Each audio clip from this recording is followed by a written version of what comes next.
Enjoy the convenience of 7 days a week banking and extended hours with Cube from First Arkansas Bank and Trust. Member FDIC.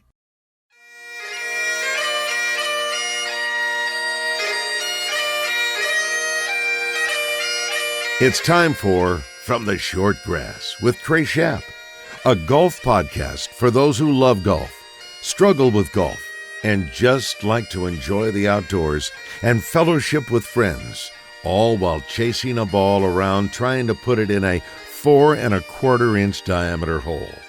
From the Short Grass is brought to you by Stevens Incorporated, an independent financial services firm with the freedom to focus on what matters most. Blackman Auctions. For over 80 years, better auctions have always been Blackman Auctions. Beechwood Pinnacle Hotels. We partner with you to deliver high-yield results by managing, developing, and investing in top-quality hospitality assets. And now, from the Short Grass, here is your host, Trey Schaap. Welcome back to another edition of From the Short Grass. I am your host, Trey Schaap. Thanks for listening. We are going to get right to it today. Stacy Lewis, one of the most decorated Razorback student-athletes of all time in her sport, is going to sit down via Zoom with me, and I hope you really enjoy this interview. Blackman Auctions has been a sponsor of this podcast since its inception. Thomas Blackman and the gang at Blackman Auctions know auctions, and they've been doing it since 1938. Better auctions or Blackman Auctions. We're back after this. Stay with us. With all the decisions you need to make about what to do in El Dorado, finding a place to stay is an easy one. The Haywood is uniquely positioned to make your stay one to treasure. Located in the historic Union Square district of El Dorado, the Haywood offers luxurious accommodations that feature contemporary, colorful rooms with high-quality bedding, comfortable baths with walk-in showers, and a spacious workspace with stylish plantation shutters that are unique additions to the stunning decor in a non-smoking environment. Make the Haywood your home away from home the next time you visit El Dorado. This is Thomas Blackman with Blackman Auctions. You all know by now I'm not a good golfer, but my son loves the game and he and I have been playing more. I've got my score down to, I've quit playing a scramble on every hole. I'm using the bunker rake much less than I used to, and a lot of the time I hit my drives past the women's tee box. All of my success in golf can directly be tied to me listening to From the Short Grass. Without it, I would not be the golfer I am today. Trey, you owe me $20 for that. Trey knows golf, I know auctions. Come see us at BlackmanAuctions.com. Since 1938, better auctions are Blackman Auctions. The future is not about a bond reaching maturity. The future is what my grandfather worked for. It's what my father carried on. It's my responsibility today. The future is my son's tomorrow. At the Stevens Private Client Group, we believe that our strength builds success, not only for us, but for our clients. Stevens, member NYSE, SIPC.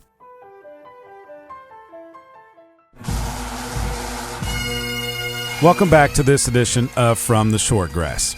On the tee, via Zoom, Stacy Lewis. Stacy Lewis, thanks for joining me on From the Short Grass. You're looking great. What are you up to these days? I know you're extremely busy. Life is busy. I guess first I got a 3-year-old that's, running the house at home. And then I'm on the LPGA board. I'm the Solheim Cup captain. And I'm still playing golf too. So there's a lot of things on the agenda these days, but all good things. When did you first pick up a golf club? Do you remember that? I don't remember a specific moment. I was 7, 8 years old with just my dad, is really good kind of just played on the weekends. And, we'd go to after he had finished golf and I would go hang out with him for a little bit, just kind of fell in love with it over time. You grew up in the Woodlands, Texas. A lot of golf courses around that area for you to kind of work on your game and hone your craft. What was that like? It was great, obviously. We had 30 girls on my high school golf team. And that was in early 2000s. Now maybe that's a little bit more common, but then it was just so not normal. And then I think there were probably over my time when I was in school, there were probably close to a dozen girls that went to play D1 golf out of my high school. So it was super competitive. The golf courses were great with allowing us to play. And the boys team obviously had a ton of boys on it. So it was just a good competitive environment. And truthfully, I think my high school team at times was better than my college team, which is crazy. That's pretty scary to think about that, because the college team was pretty good. We'll get to that in a second. Mhm. You had to deal with some issues though growing up, scoliosis Right. being the main one, and you've been very outspoken and upfront about that. What was that time like for you? It was pretty awful, actually. I mean, I was 11 years old when they first found the scoliosis, and initially it was going to be you wear a brace for a couple years, and off we go with our life. And in my head, okay, I'm done with the brace before I get to high school. Where really things as a girl, you kind of think about things a little bit more, and it turned into 6.5 years instead of 2 or 3, and just that I go to the doctor every 3 or 4 months, and they would x-ray my back, but they'd also x-ray my wrist and check my growth plates to see if I was done growing. And so that's why I had to wear it for so long, is because I didn't finish growing until I was almost a senior in high school. And just that disappointment of every 3 or 4 months of 3 more months, 4 more months. And that went on for 3 or 4 years. And you learn how to deal with adversity. And my parents, I mean, gosh, having a kid of my own now, I mean, I don't know how they did it. But it just it instilled me the person that you see on the golf course and the person that I am today. And I don't wish it on any kid. I'm constantly looking at my daughter's back. I don't wish it on anybody, but without it, there's no way I'd be the person or the player or the golfer that I am. Who did you look up to in women's golf when you were growing up? I didn't watch much, to be honest. I mean, gosh, I probably didn't watch much golf until I got in college. Probably Lorena Ochoa. I remember a little bit of kind of the Annika Kari rivalry going a little bit, but I really didn't watch much because there was no, I want to be a professional golfer. It was more, this is fun. Like, let's use it to get to college and then we'll get a job and we'll move on. I mean, it was never in the realm. But then, once I got on tour, I mean, I got to know Meg Mallon and Beth Daniel and Betsy King and Julie Inkster. I mean, all these great players were so awesome to me, and I got to learn from them. And they're people to this day I can pick up the phone and call, and I know they're going to answer at any time. The move to Arkansas, selecting them to continue your education and play college golf there. What led you to Fayetteville? I wanted to get away from home a little bit. I wanted to kind of, so I actually went on visits to Arkansas, Louisville, and Kansas State. Those were kind of the 3 schools I went to, and Arkansas was the last visit. And I got on the plane going home, and I told my mom, I said, that's where I need to be.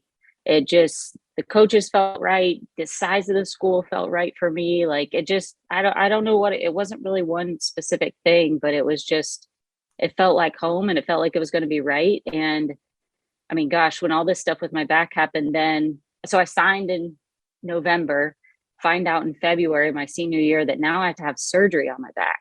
And then the coach, Kelly Hester, we had to call her and tell her everything because I assumed I was done with it. We're not going to have to deal with this ever again. And she was awesome. She said, your scholarship's fine. You can redshirt a year. You can play after that. Like, it was just, you can call it a God thing. You can call it whatever you want. It was just, it was meant to be. I was where I needed to be. And Arkansas was the place for me. And then Kelly Hester takes the head coaching position at the University of Georgia. And Arkansas didn't waste any time. They named Shauna Taylor the head golf coach. What does Shauna Taylor mean to Stacy Lewis? Oh my gosh, everything. She beat me to Fayetteville by about 6 months. Just coming off a plane, she still just had that playing mindset. And coming out of my surgery, all I could do was short game. I mean, I couldn't sit on the range and beat balls. I mean, my body just couldn't handle it. And so we played short game games till the sunset every day.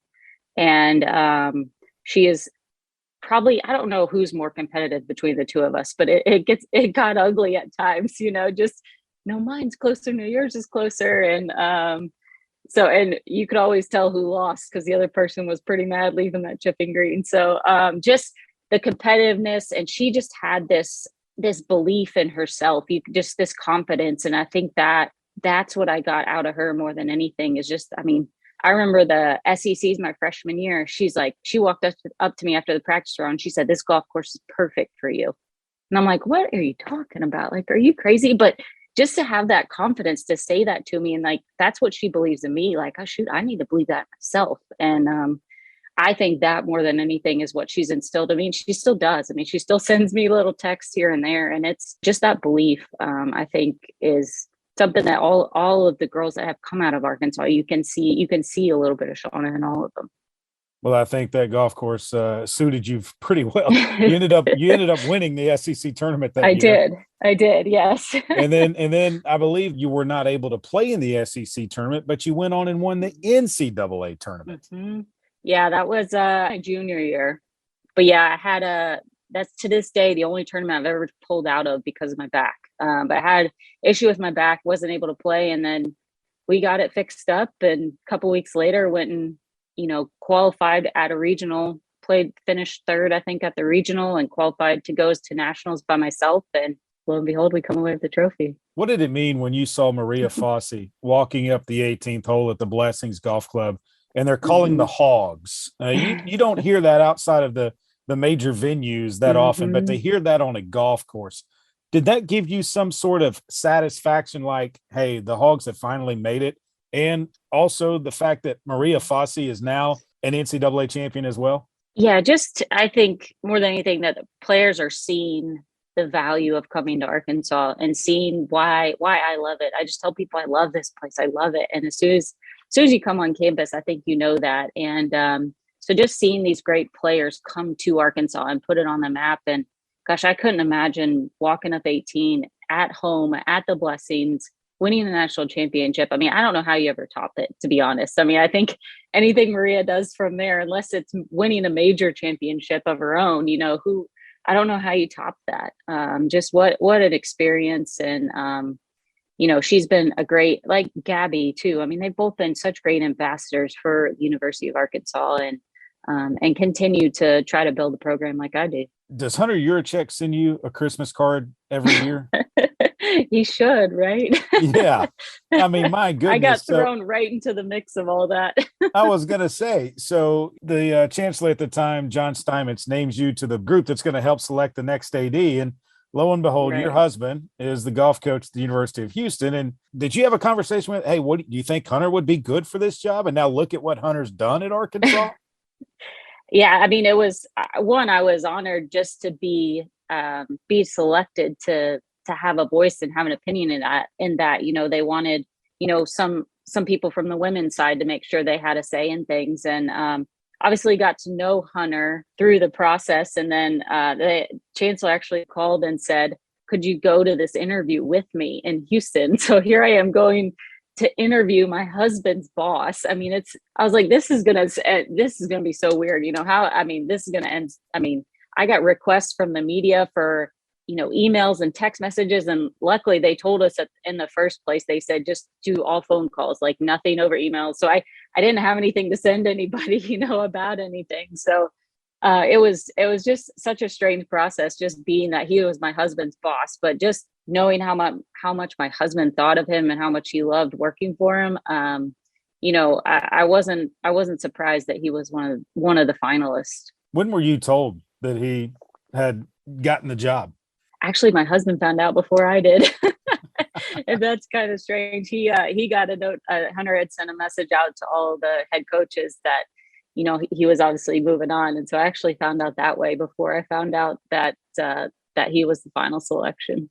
As an Arkansas alum, I mean, you have to have pride in seeing what he's done, not just with, women's golf, men's golf, but the entire athletic department as a whole. I mean, it seems like it is at the top, maybe, that it's ever been.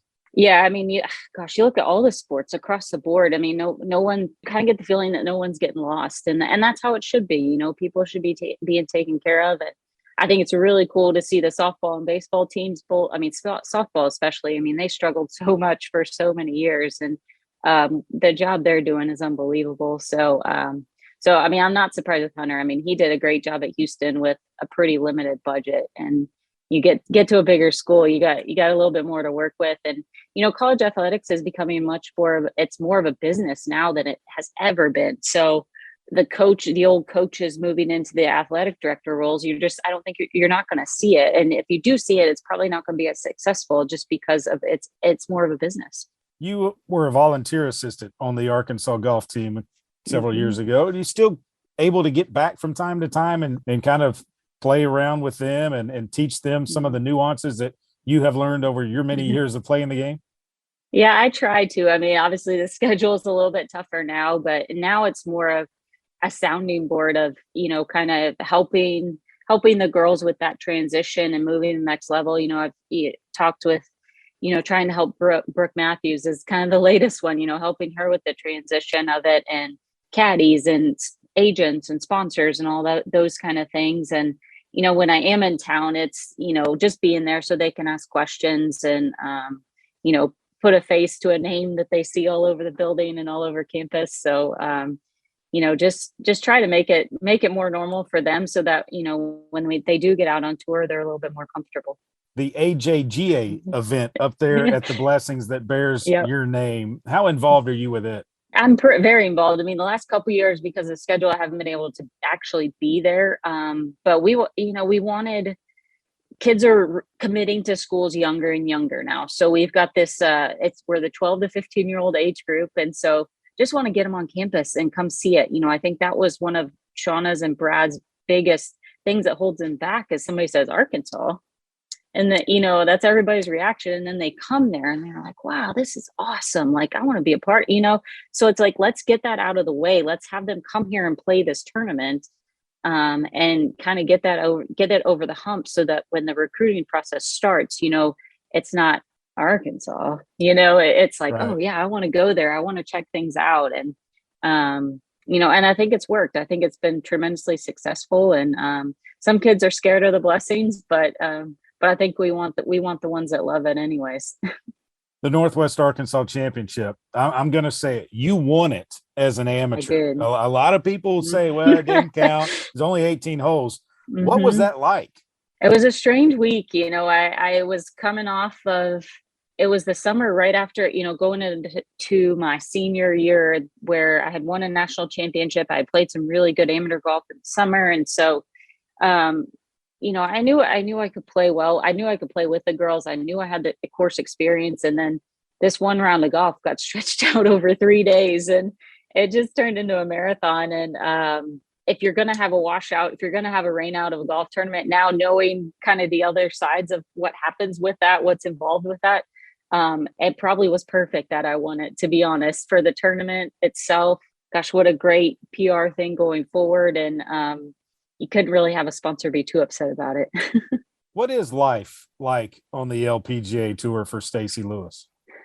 It's a grind. It's, we're not hopping on private planes to go from tournament to tournament. We're slugging our luggage around and all that kind of stuff. But it is busy. There's tons of requests, tons of media. Sponsors ask a lot, but I think it's part of the job to me. That's what kind of the older players have instilled in me. You're given all these great opportunities to play, and when you do play well, this is what goes along with it. It's not a burden, it's not extra. This is just part of it. And but I would say now I actually love the inside the ropes, playing golf more than I ever have, because it's my time that I can shut my phone off. My daughter's in daycare. I know she's safe. They got police officers with her. Like, if something happens, they'll come get me. And I can shut it. I can shut the world off and just be me and just play golf. So I actually love it. I love the golf side more than ever. The USGA announced an increase in purse size for the Women's Open earlier this year for this year's event. Do you see others following suit with that? And what are your thoughts on the USGA doing that?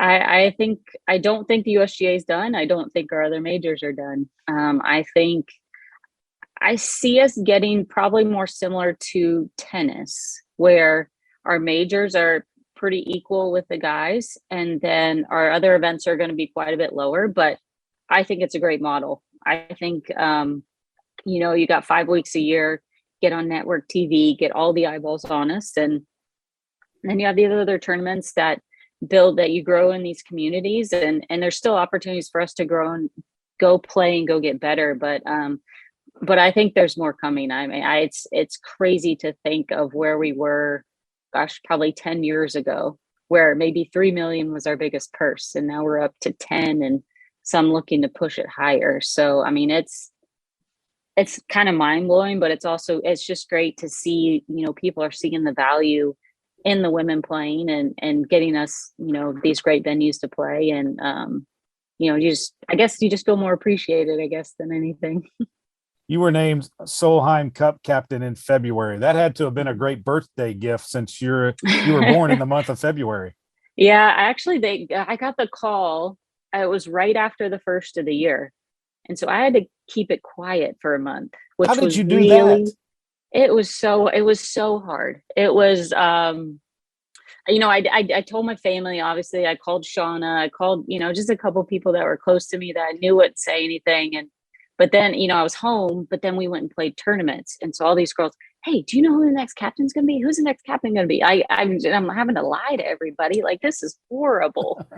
So it was that was like the worst part about it, was having to keep it quiet for a month. But it was very unexpected. I had a blast being an assistant at the last one, to be honest. I've always struggled with Solheim Cups playing. I think I put a lot of pressure on myself. I mean, it's a very hard environment to play. I think some players thrive in it better than others. But I so love being an assistant. So, they called me it was kind of in November, December, and said, hey, would you be interested? I said, yeah, I'd love to be captain someday, for sure. And not knowing that it was coming this year. I mean, I had no clue that it was coming, but I couldn't be more honored. I mean, just the fact that I think it was Meg Mallon and Julie Inkster and Pat Hurst were on this committee that decided for me to do this, just to have their vote of confidence. And for them, those are the first 3 people I called, and they're like, you're ready for this and you can do this. And that was all I needed. You've named Natalie Golbus as an assistant captain. Any others that you're looking at? Yeah, Morgan Pressel as well.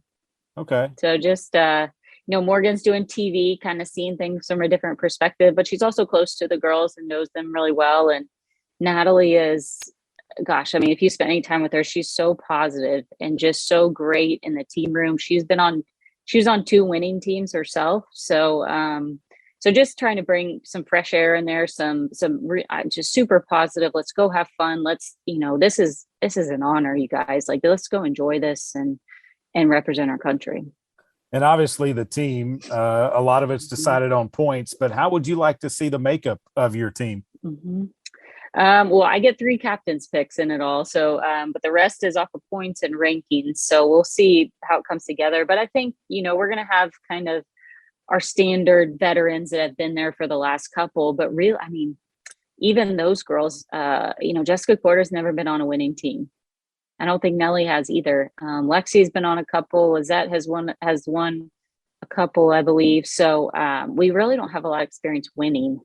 So it's changing the mindset and we're going to do things a little bit differently, and just get them thinking more about just having a good time and playing for each other and wanting to win for that person they're partnering with, and that's all that matters.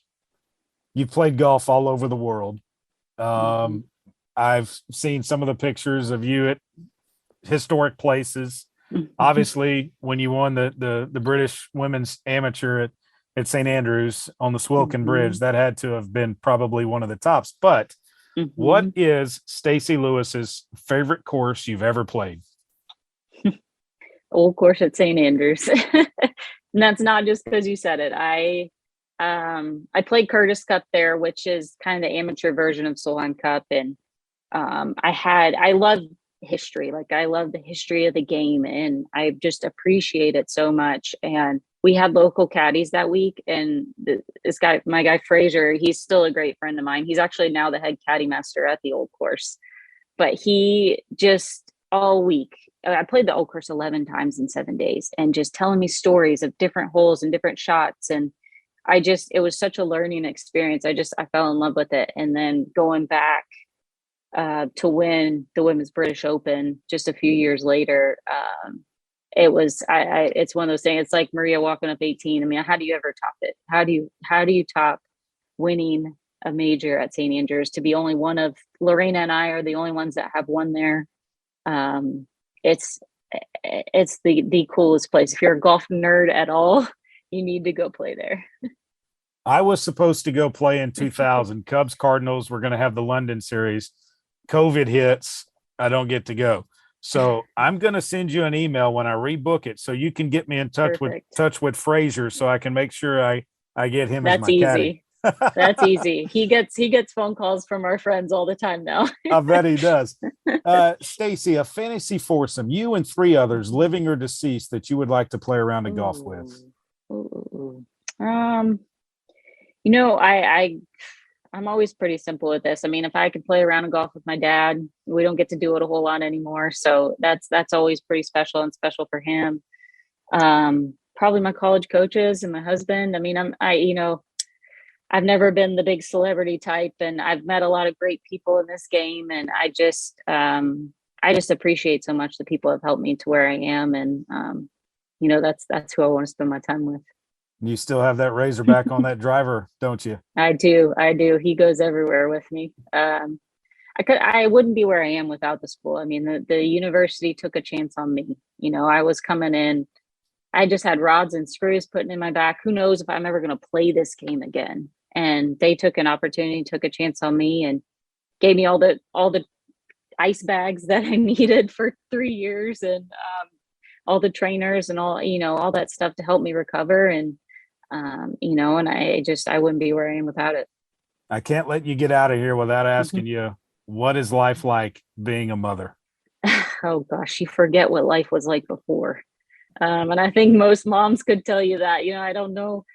At times on the road, I'm like, gosh, like you get done playing. We got to get dinner. We got to get a bath. We got to go to bed. And it's like, okay, we got to get stuff ready for tomorrow. Like, what did I do before when I got done with rounds? Like, I had all the time in the world, and now I'm just running from one thing to the next. But I get to show her what I do, and she's starting to see it. She's starting to realize, what mom does. And that's what I wanted her to see. I wanted her to be part of my career and part of what I do. I didn't want it to be after I was done. So she's seeing some great role models and some, kind of strong-willed and competitive girls to look up to. And everything's a competition in our house though already. So I think we're in trouble. Well, I know there are a couple of young girls that look up to you. One of them, Berkeley Turner. I talked with her the other day. She finished second the drive, chip, and putt as a 9-year-old. She won the putting competition. She really looks up to you, and she's told me that she wants to compete at the Augusta National Women's Amateur at the age of 14. That's awesome. I think, gosh, what an opportunity these girls are getting on bigger stages now, where, growing up, I was just playing at the local golf course and hoping to have, a few tournaments. But what a cool thing. And hopefully she can make it pretty far into the finals of the drive, chip, and putt itself and get an early look at Augusta. That would be nice. Stacy, thanks so much for your time. I appreciate it. Best of luck, and good luck in the Solheim Cup. And after you get the trophy back here in the United States, maybe we can get you back on From the Short Grass. That's perfect. I love that. Thank you. With all the decisions you need to make about what to do in El Dorado, finding a place to stay is an easy one. The Haywood is uniquely positioned to make your stay one to treasure. Located in the historic Union Square district of El Dorado, the Haywood offers luxurious accommodations that feature contemporary, colorful rooms with high-quality bedding, comfortable baths with walk-in showers, and a spacious workspace with stylish plantation shutters that are unique additions to the stunning decor in a non-smoking environment. Make the Haywood your home away from home the next time you visit El Dorado. This is Thomas Blackman with Blackman Auctions. The other day I was visiting with Trey, and he talked about goose poop and iguana poop and a golf ball, and if you hit the poop or the iguana or the goose, can you move the ball or the poop or something like that. Listening to him talk about poop and golf balls with such passion made me realize how much he knows about golf and how little I did. Once again, Trey really knows golf. I really know auctions. For the last 84 years, better auctions have been Blackman Auctions. That will do it for this edition of From the Short Grass. Beechwood Pinnacle Hotels, bphotels.com is where you can find them on the web. When you need a hotel room, go to them first. Remember to always repair your ball marks on the greens and a couple of more. And I hope to see you from the short grass. You've been listening to From the Short Grass, a weekly podcast dedicated to the game of golf. This has been a presentation of the Buzz Radio Network.